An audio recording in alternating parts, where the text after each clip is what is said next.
ಜಾತಿ ನಿಂದನೆ ಹಲ್ಲೆ ಆರೋಪ, ತಾಯಿ ಮಗ ಆಸ್ಪತ್ರೆಗೆ ದಾಖಲು. ತಮ್ಮೊಟ್ಟಿಗೆ ಸಮನಾಗಿ ವ್ಯಾಪಾರ ಮಾಡುತ್ತಿದ್ದಾರೆ ಎಂಬ ಹಿನ್ನೆಲೆ ತಾಯಿ ಮಗನ ಮೇಲೆ ಹಲ್ಲೆ ಮಾಡಿ ಜಾತಿ ನಿಂದನೆ ಮಾಡಿರುವ ಪ್ರಕರಣ ಕೋಲಾರ ತಾಲೂಕಿನಲ್ಲಿ ನಡೆದಿದೆ. ಕೋಲಾರ ತಾಲೂಕಿನ ಮಡೇರಹಳ್ಳಿಯ ನಿವಾಸಿಗಳಾದ ತಾಯಿ ಕಲ್ಪನಾ ಹಾಗೂ ಮಗ ಅರುಣ್ ಕೋಲಾರ ಬೆಂಗಳೂರು ರಾಷ್ಟ್ರೀಯ ಹೆದ್ದಾರಿ 75ರ ಮಡೇರಹಳ್ಳಿ ಗೇಟ್ ಬಳಿ ತಳ್ಳುವ ಗಾಡಿಯಲ್ಲಿ ಚಿಲ್ಲರೆ ವ್ಯಾಪಾರ ಮಾಡಿ ಜೀವನ ಸಾಗಿಸುತ್ತಿದ್ದು, ಅದೇ ಗ್ರಾಮದ ಕೆಲ ಮೇಲ್ಜಾತಿ ವರ್ಗದವರು ಅಂಗಡಿಗಳನ್ನಿಟ್ಟು ವ್ಯಾಪಾರ ಮಾಡುತ್ತಿದ್ದು, ತಮ್ಮೊಟ್ಟಿಗೆ ಕೆಳಜಾತಿಯವರು ವ್ಯಾಪಾರ ಮಾಡಬಾರದೆಂದು ತಂದೆ ಮಗ ಮುನೇಗೌಡ ಹಾಗೂ ಭರತ್ ರವರಿಗೆ ಎತ್ತಿಕಟ್ಟಿ ಹಲ್ಲೆ ನಡೆಸಿದ್ದಾರೆ ಎಂದು ಆರೋಪಿಸಿದ್ದಾರೆ. ಈ ವೇಳೆ ಮಾತನಾಡಿದ ಹಲ್ಲೆಗೊಳಗಾದ ತಾಯಿ ಕಲ್ಪನಾ, ನಾನು ನನ್ನ ಮಗ ವ್ಯಾಪಾರ ಮಾಡುತ್ತಿದ್ದು, ಮುನೇಗೌಡ ಹಾಗೂ ಭರತ್ ರವರು ನಮ್ಮೊಟ್ಟಿಗೆ ನೀವು ವ್ಯಾಪಾರ ಮಾಡಬಾರದೆಂದು ಎಚ್ಚರಿಕೆ ನೀಡಿದ್ದಾರೆ. ಇದನ್ನು ಪ್ರಶ್ನೆ ಮಾಡಿದ ಕಾರಣ ನನ್ನ ಮಗನ ಮೇಲೆ ಹಲ್ಲೆ ಮಾಡಿ ಗಾಯಗೊಳಿಸಿ ಜಾತಿ ನಿಂದನೆ ಮಾಡಿದ್ದಾರೆ. ಮಗನ ಮೇಲೆ ಹಲ್ಲೆ ತಡೆಯಲು ಹೋದರೆ ನನ್ನ ವಿರುದ್ಧ ತಿರುಗಿ ಬಿದ್ದು ನನ್ನನ್ನು ತಳ್ಳಿ ಅವಾಚ್ಯ ಶಬ್ದಗಳಿಂದ ನಿಂದಿಸಿ ನನ್ನ ಮೇಲೆ ಹಲ್ಲೆ ಮಾಡಿ ನನ್ನ ಕತ್ತಿನಲ್ಲಿದ್ದ ಮಾಂಗಲ್ಯ ಸರ ಕಸಿದುಕೊಂಡಿದ್ದಾರೆ. ಇನ್ನು ನನ್ನ ಮಗನಿಗೆ ಹಾಗೂ ನನಗೂ ಗಾಯಗಳಾಗಿದ್ದು ಆಸ್ಪತ್ರೆಗೆ ದಾಖಲಾಗಿದ್ದು ನಮಗೆ ನ್ಯಾಯ ಕೊಡಿಸುವಂತೆ ಅಂಗಲಾಚಿದ್ದಾರೆ. ಇನ್ನು ಇದೇ ವೇಳೆ ಮಾತನಾಡಿರುವ ವಾಲ್ಮೀಕಿ ಸಮುದಾಯದ ಮುಖಂಡರಾದ ವಾಲ್ಮೀಕಿ ಶ್ರೀನಿವಾಸ್ ಹಾಗೂ ಮಂಜುಳಾರವರು, ಗ್ರಾಮಗಳಲ್ಲಿ ಇಂದಿಗೂ ಜಾತೀಯತೆ ಜೀವಂತವಾಗಿದೆ ಎನ್ನುವುದಕ್ಕೆ ಈ ಘಟನೆ ಸಾಕ್ಷಿಯಾಗಿದ್ದು, ಅಮಾಯಕ ತಾಯಿ ಮಗನ ಮೇಲೆ ಹಲ್ಲೆ ಖಂಡನೀಯ. ಹೊಟ್ಟೆಪಾಡಿಗಾಗಿ ತಳ್ಳುವ ಬಂಡಿಯಲ್ಲಿ ಚಿಲ್ಲರೆ ವ್ಯಾಪಾರ ಮಾಡಿ ಜೀವನ ಮಾಡುವ ತಾಯಿ ಮಗನ ಮೇಲೆ ತಮ್ಮೊಟ್ಟಿಗೆ ಸಮಾನವಾಗಿ ವ್ಯಾಪಾರ ಮಾಡಬಾರದೆಂದು ಮೇಲ್ಜಾತಿಯ ಮುನೇಗೌಡ ಹಾಗೂ ಭರತ್ ಅಮಾನವೀಯವಾಗಿ ಹಲ್ಲೆ ಮಾಡಿರುವುದು ಸರಿಯಲ್ಲ. ಈ ಕುರಿತು ಜಿಲ್ಲಾಧಿಕಾರಿಗಳು ಹಾಗೂ ಜಿಲ್ಲಾ ಪೊಲೀಸ್ ವರಿಷ್ಠಾಧಿಕಾರಿಗಳು ಇತ್ತ ಗಮನ ಹರಿಸಿ ಹಲ್ಲೆಗೊಳಗಾದ ತಾಯಿ ಮಗನ ನೆರವಿಗೆ ಬಂದು ನ್ಯಾಯ ಕೊಡಿಸಬೇಕು ಹಾಗೂ ಹಲ್ಲೆ ಮಾಡಿರುವವರ ವಿರುದ್ಧ ಕಾನೂನು ಕ್ರಮ ಕೈಗೊಳ್ಳುವಂತೆ ಒತ್ತಾಯ ಮಾಡಿದ್ದಾರೆ.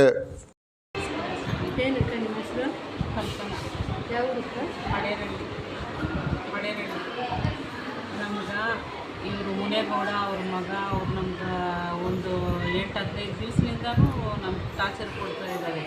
ನಾವು ಅಂಗಡಿ ಇಟ್ಕೊಂಡಿದ್ದೀವಿ, ಏನು ಅಂಗಡಿ ಇಕ್ಕಿದ್ರಕ್ಕ? ಬಂಡಿ ಅಂಗಡಿ ಇಟ್ಕೊಂಡಿದ್ದೀವಿ ಜೀವನಕ್ಕಾಗಿ. ಆ ಅಂಗಡಿ ಇಟ್ಕೊಂಡಿರೋದಕ್ಕೋಸ್ಕರ ನೀವು ಇಲ್ಲಿ ಅಂಗಡಿ ಇರಬಾರ್ದು ಅಂತಂದ್ಬಿಟ್ಟು ಸುಮ್ಮನೆ ಎಲ್ಲ ಬಂದು ಕಿರುಕುಳ ಮಾಡೋದು. ನಿಮ್ಮನ್ನ ಇದೇ ಟಾರ್ಚರ್ ಇದ್ದಾನೆ. ಎಷ್ಟು ದಿನ ನಡೀತೈತೆ ಟಾರ್ಚರು? ನಮ್ಗೆ ಒಂದು 15-20 ದಿವಸದಿಂದನೂ ನಮ್ಗೆ ಇದೇ ಕೆಲಸ ಕೊಡ್ತಾ ಇದ್ದಾರೆ. ಇಲ್ಲ ಕೊಟ್ಟಿಲ್ಲ ಸುಮ್ಮನೆ, ನಮ್ಗೆ ಅವೆಲ್ಲ ಗೊತ್ತಿಲ್ಲ. ಅವ್ರು ಬಂದು ಗಲಾಟೆ ಮಾಡೋಕ್ಕೆ ಏನು ಕಾರಣ ನಿಮ್ಮ ಮೇಲೆ? ಅದೇ ಅಂಗಡಿ ಇಟ್ಕೊಂಡಿದ್ದೀವಿ ಕಿತ್ತಾಕ್ರೆ ಹೈವೇನಲ್ಲಿ. ಅವರಿಬ್ಬರಾಳು ತಂದೆ ಮಗನ ಫಸ್ಟ್ ಮಗ ಬಂದು ಕಿರುಕುಳ ಮಾಡಿದ್ನು. ಆಮೇಲೆ ಅಂಗಡಿನಲ್ಲಿರೋ ಐಟಮ್ಸ್ ಎಲ್ಲ ಎತ್ತಿ ಬಿಸಾಗಿದ್ದು ನಾವು ಅಲ್ಲೇ ನಿಂತ್ಕೊಂಡಿದ್ವಿ. ಅವ್ರ ತಂದೆ ಬಂದಿದ್ವಿ, ಎತ್ತರೆ ಬ್ಯಾಡ್ರಲ್ಲಿನ ಎತ್ತರೆ ಬ್ಯಾಡ್ರಲ್ಲಿ ಎತ್ತರೆ ಫಸ್ಟು ಅಂಗಡಿ ಬ್ಯಾಡ್ರಲ್ಲಿ ಎತ್ತಾಕ್ರೆ ಫಸ್ಟು ನನ್ನ ಮಕ್ಕಳ ಎತ್ತರೆ ಅಂತಂದಿದ್ರು. ನನ್ನ ಮಗನ್ನ ಇಬ್ಬರು ಬಂದಿದ್ದೆ, ಉಳಿಸ್ಬೇಡ್ರು ಸಾಯಿಸ್ರೆ ಅಂತಂದಿದ್ರು. ನನ್ನ ಮಗನ್ನ ಇಬ್ಬರು ಬಂದು ಕತ್ತಿಟ್ಕೊಂಡ್ಬಿಟ್ಟು ನಾನು ಬಿಡ್ಸೋಕ್ಕೆ ಹೋಗಿದ್ದಕ್ಕೋಸ್ಕರ ಹಿಂಗೆ ಎಳೆದಿದ್ದು ಕೂದಲೆಲ್ಲ ಗುಂಜಿ ಎಳೆದು ರೋಡಾಗ ಇದು ಮಾಡಿ ನಂದು ತಾಳಿ ಎಲ್ಲ ಕಿತ್ತಾಕಿ ನೋಡಿ, ಎಣ್ಣೆ ಎಲ್ಲ ಕಿತ್ತಾಕಿ ತಾಳಿ ಎಲ್ಲನೂ ಕಿತ್ಕೊಂಡು ನಂದು ನಂದು ಮಂಗಳ್ಯ ಸರ ಅಂತ ಇದ್ದಂಗೆ ಕಲ್ವೀರ ಎಸ್ಕೇಪ್ ಆಗಿದೆ. ಅಂದರೆ ಇವಾಗ ಚಿನ್ನದ ಗುಂಡು 60 ಗುಂಡು 2 ಲಕ್ಷ್ಮಿ ಕಾಸು ಮಂಗಳ್ಯ ಇಲ್ಲ ಅಂಗಡಿ ಇಕ್ಕಿದ್ಕೋಸ್ಕರ ಹೈವೇನಲ್ಲಿ ನೀವು ಇದೀವಲ್ಲ, ಎಲ್ಲ ಊರಾಗೆಲ್ಲ ಒಕ್ಕಲಿಗರೇ ಇರೋದು.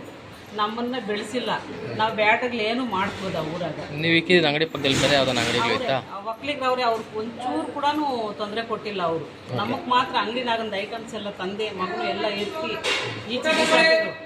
ಸುಮ್ಮನೆ ಯಾಕೆ ಗಲಾಟೆ ಮಾಡ್ತೀರಾ ಅಂದರೆ ಎತ್ತರೆ ನಮ್ಮನ್ನು ಅವ್ನು ಸಾಯಿಸ್ಕೊಟ್ಟು ಫಸ್ಟು ನನ್ನ ಮಗನ ಅವ್ನು ಮುಡ್ಬೇಡ್ರೆ ಹಾಕ್ರೆ ಸಾಯಿಸ್ರೆ ಎಲ್ಲರೂ ನೋಡ್ತಾನೆ ಇದ್ದಾರೆ ಹೈವೇನಲ್ಲಿ. ನಮ್ಮ ಹೆಸರು ಅರುಣ್ ಅಂತ. ನಮ್ಮೂರು ಬಂದು ಮಡೇರಹಳ್ಳಿ. ಪಕ್ಕದಲ್ಲಿ ಹೋಟ್ಲಿತ್ತು, ಅವ್ರು ಮುಟ್ಟಿಲ್ಲ, ನಮ್ಮನ್ನು ಮಾತ್ರ ಮುಟ್ಟಿದ್ದಾರೆ. ಏನು ಅಂಗಡಿ ಇಟ್ಕೊಂಡಿದ್ದೀರಿ? ನಾವು ಚಿಲ್ಲರೆ ಅಂಗಡಿ ಇಟ್ಕೊಂಡಿದ್ರಿ. ಅವ್ರು ಇಂಟರ್ನ್ಯಾಷನಲ್ ಕ್ಯಾಸ್ಟು. ಅವ್ರನ್ನ ಮಾತ್ರ ಮಾತಾಡ್ಸಿಲ್ಲ, ನಮ್ಮನ್ನು ಮಾತ್ರ ಮುಟ್ಟಿದ್ದಾರೆ. ಏನು ಜಾತಿನ ಬೈದ್ರಾ? ಹಾಂ, ಜಾತಿನ ಬೈದ್ರು. ಏನು ಕಾರಣ ನಿಮ್ಮ ಮೇಲೆ ಹಲ್ಲೆ ಮಾಡೋದಕ್ಕೆ ಅಂತ? ಎತ್ತವ ನಿನ್ನ ಅಂಗಡಿ ಎತ್ತವ, ನಾನು ಬಿಸಿಲು ಕಿತ್ತಾಕ್ತೀನಿ ಹಂಗೆ ಅಂತ ಆದ ಕಾರಣದಿಂದ ನಮ್ಮ ಮೇಲೆ. ಎಷ್ಟೊತ್ತಿಗೆ ಬಂದು ನಿಮ್ಮ ಮೇಲೆ ಇದು ಮಾಡಿದ್ರು? ನಾನು ಮಧ್ಯಾಹ್ನ ಒಂದು ಕಿತ ಮಾತಾಡಿದರು. ಆಮೇಲೆ ಸಂಜೆ 6 ಗಂಟೆಯಲ್ಲಿ ನನ್ನ ಮೇಲೆ ಹೊಡೆದು ನಮ್ಮಮ್ಮ ಬಂದರು. ಅದೇ ಟೈಮ್ಗೆ ನಮ್ಮಮ್ಮ ನಾನು ಹೊಡಿತವ್ರೆ ಅಂದ್ಬಿಟ್ಟು ಹೊಡಿತವ್ರು ಅಂದ್ಬಿಟ್ಟು ನಮ್ಗೆ ಬಿಡ್ಸೋಕ್ಕೆ ಬಂದರು. ಆವಾಗ ನಮ್ಮಮ್ಮ ತಾಳಿಯನ್ನು ಎತ್ತಾಕ್ಬಿಟ್ಟಿದ್ದಾರೆ, ಇಟ್ಕೊಂಡೋಗಿದ್ದಾರೆ. ಆಮೇಲೆ ಏನು ಗೊತ್ತಾಗಿಲ್ಲ.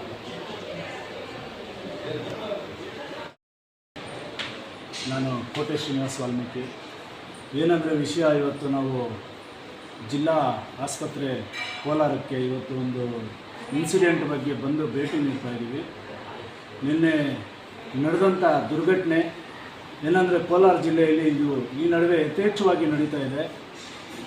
ಪರಿಶಿಷ್ಟ ಜಾತಿ ಮತ್ತು ಪಂಗಡದವರ ಮೇಲೆ ಏನು ಸದಾ ನಿರಂತರವಾಗಿ ಮೇಲ್ವರ್ಗದ ಏನು ಭರತ್ ಇರ್ಬೋದು, ಮುನೇಗೌಡ ಇರ್ಬೋದು, ಇವರುಗಳು ಪರಿಶಿಷ್ಟ ಪಂಗಡದ ಯುವಕ ಒಬ್ಬ ಹೈವೇನಲ್ಲಿ ಜೀವನ ನಡೆಸೋಕ್ಕೆ ಅಂತಲೇ ಚಿಲ್ಲರೆ ಅಂಗಡಿ ಇಟ್ಕೊಂಡಿರುವಂಥ ಸಂದರ್ಭದಲ್ಲಿ ಏನು ಏಕಾಏಕಿ ಬಂದು ಮಧ್ಯಾಹ್ನ ಬಂದು ವಾರ್ನಿಂಗ್ ಕೊಡ್ತಾನೆ, ಈ ನಿಮ್ಮ ಅಂಗಡಿ ಎತ್ತಲಿಲ್ಲ ಅಂದರೆ ಸಂಜೆ ಒಳಗೆ ನಿಮ್ಮನ್ನು ಸಾಯಿಸಾಕ್ಬಿಡ್ತೀನಿ ಅಂತ.